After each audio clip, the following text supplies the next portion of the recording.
Seguimos con la historia de México. Esta historia es del libro Arma la historia de Alfredo Ávila, Erika Pani, Aurora Gómez Galvarriato, José Antonio Aguilar Rivera y Soledad Loaiza. Entonces, con la coordinación de Enrique Flores Cano. Esta historia de México, seguimos con el capítulo número 6. Bien, número 6, exactamente. Entonces, aquí surge el milagro mexicano, que es de 1940 a 1970. Siguen los cambios, los años que van de 1940 a 1970. Son conocidos como el milagro mexicano porque fue una etapa en la que hubo crecimiento económico y estabilidad política. Hubo un impulso considerable a la educación, al desarrollo de la industria y al crecimiento de la población. En este periodo, la vida de la mayoría de los mexicanos, la producción en el campo creció mucho gracias a los sistemas de riego y la construcción de presas. Los empleados y los obreros tenían dinero para comprar muebles, ropa, aparatos para el hogar y otros productos. Sin embargo, las mejoras no se repartieron igual entre todos los mexicanos. Muchas familias, sobre todo en el campo, seguían viviendo en la pobreza. Las mujeres ocupaban su tiempo en el cuidado de los hijos y en las labores del hogar. Las que conseguían un empleo ganaban mucho menos que los hombres, aunque su trabajo fuera igual que el de ellos. Fundación del Partido Revolucionario Institucional, también llamado como el PRI, que es vigente, ¿verdad? Aquí en este año 2019 sigue vigente ese partido. El Partido de la Revolución Mexicana se había fortalecido mediante el apoyo de muchas personas que habían estudiado en las universidades, como abogados, ingenieros, profesores y de los empleados del gobierno.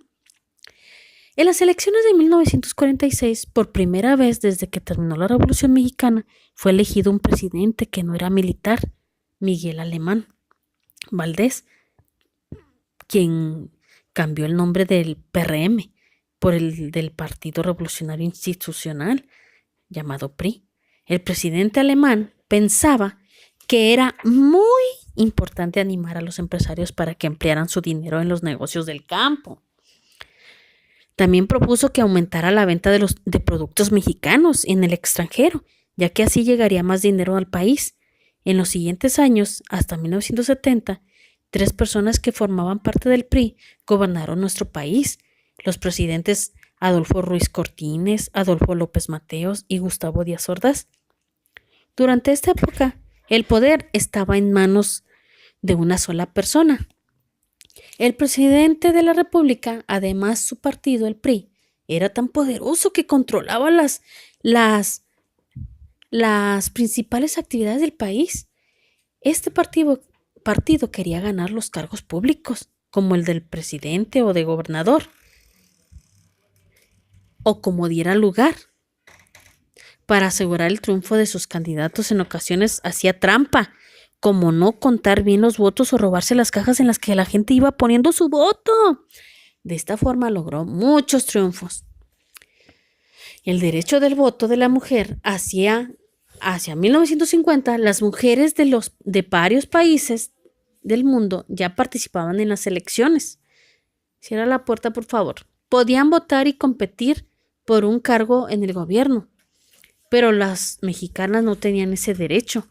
Casi todos los altos funcionarios del gobierno de México opinaban que no era conveniente que las mujeres votaran en las elecciones. En 1937, el presidente Cárdenas envió al Congreso un documento en el que proponía reconocer a las mujeres el derecho de votar, pero el Congreso no aceptó esa propuesta. En 1953, durante el gobierno de Adolfo Ruiz Cortines, los diputados modificaron las leyes para que las mujeres tuvieran derecho de votar en las elecciones. El movimiento ferrocarrilero. En 1958, grupos de campesinos y obreros no estaban de acuerdo con la forma de elegir a sus dirigentes, ni con la manera en que estos actuaban para resolver los problemas de los trabajadores.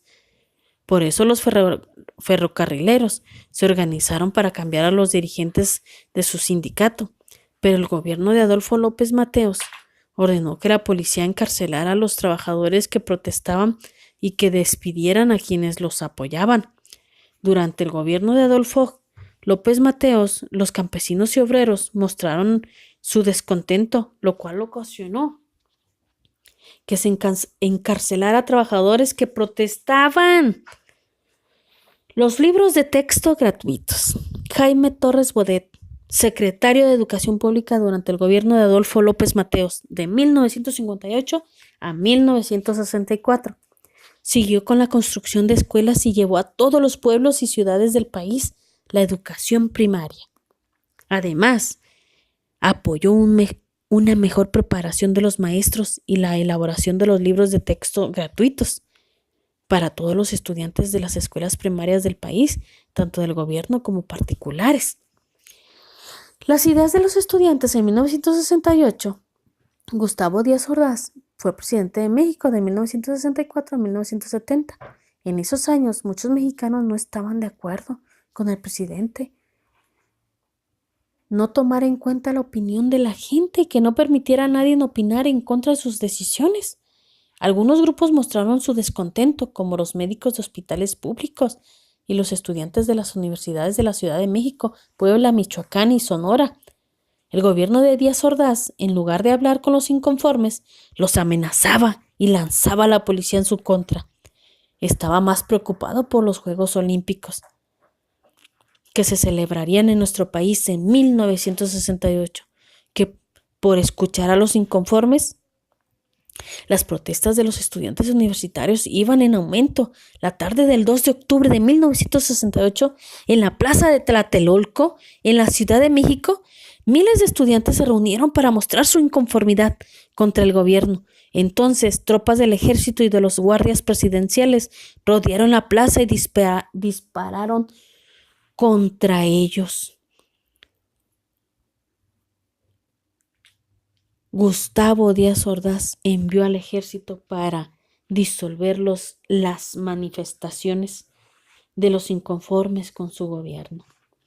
Las manifestaciones se suspendieron y los Juegos Olímpicos se realizaron sin mayores dificultades, pero las noticias sobre las agresiones contra los jóvenes universitarios se conocieron en todo el mundo. Desde entonces, la sociedad mexicana, compuesta por grupos diferentes, por regiones ricas y pobres, quedó dividida en sus opiniones sobre el gobierno. Había personas y grupos que siguieron apoyando a Díaz Ordaz, pero otras mostraban su disgusto, sobre todo por las agresiones contra los estudiantes. Ya somos muchos. Durante la Revolución Mexicana se redujo el número de nacimientos y la población disminuyó en más de 2 millones de personas. Pero en 1920 nuestro país contaba con 14 millones de personas y en el 2009 el número de habitantes de México rebasó los 100 millones. Cuando Álvaro Obregón ocupó la presidencia de 1920 a 1924, la mayoría de los mexicanos vivían en el campo y en los pueblos, rancherías y pequeñas poblaciones campesinas. No había energía eléctrica, teléfono ni telégrafo. Tampoco tenían clínicas, mercados ni hospitales. Después la población mexicana creció mucho porque ya no hubo guerras entre los mexicanos. El gobierno construyó clínicas, hospitales. Mucha gente del campo se fue a vivir a las ciudades donde había fábricas, empresas, comercios y otros centros de trabajo. Durante el Milagro Mexicano, como se conoció a la etapa de desarrollo de mediados del siglo XX, se comenzaron a aplicar vacunas gratis en todo el país. ¿Y qué pasaba con la cultura? Entre los años de 1940 y 1970, surgieron notables escritores y escritoras. Entre ellos destacan Juan José Arreola, Rosario Castellanos, Inés Arredondo, Octavio Paz y Carlos Fuentes. Desde 1960, las costumbres, gustos y modas. En 1960, las costumbres, gustos y modas de otros países, sobre todo de Estados Unidos de América, empezaron a tener mayor aceptación en jóvenes mexicanos. Los medios de comunicación masiva, como la radio, la televisión, los periódicos y las revistas, difundían la música. las canciones, los bailes, la forma de vestir y de divertirse de la gente de otros países. Por ejemplo, en la década de 1960, en México se conoció el movimiento hippie, en el cual mostraban el descontento de los jóvenes de las ciudades, quienes buscaban una forma de vida diferente de la de sus padres y abuelos, como rechazaban las guerras. Su lema era amor y paz. Entonces, abuelo de pájaro, la vida cotidiana en la década de 1930. Las personas acudían con frecuencia al teatro y apreciaban las grandes actrices y actores. La gente recordó durante muchos años el incendio que en 1931 destruyó el teatro principal, que era el más antiguo de México. Fue inaugurado en 1753 y en el que murieron destacadas actrices del momento. Los deportes. En nuestro país fueron organizados los eventos deportivos muy importantes. Como recordarás, en 1968 en México se reunieron atletas del mundo entero para competir en los Juegos Olímpicos. 2 años más tarde se realizó en nuestro país la 9ª Copa Mundial de Fútbol de México en 1970. De los caudillos a las instituciones de 1918 a 1970. El arte y la literatura. Francisco Gabilondo Soler, 1907 a 1990, también llamado Cricri, el grillito cantor, fue un compositor mexicano de canciones infantiles. Cantó sus cuentos musicales en la radio durante casi 27 años. Dejó una maleta con 216 canciones y muchos cuentos con las aventuras de Cricri. Sus canciones son famosas en Latinoamérica y han sido traducidas a distintos idiomas. La ciencia y la tecnología. La poliomielitis es una enfermedad que no deja que se desarrollen los músculos.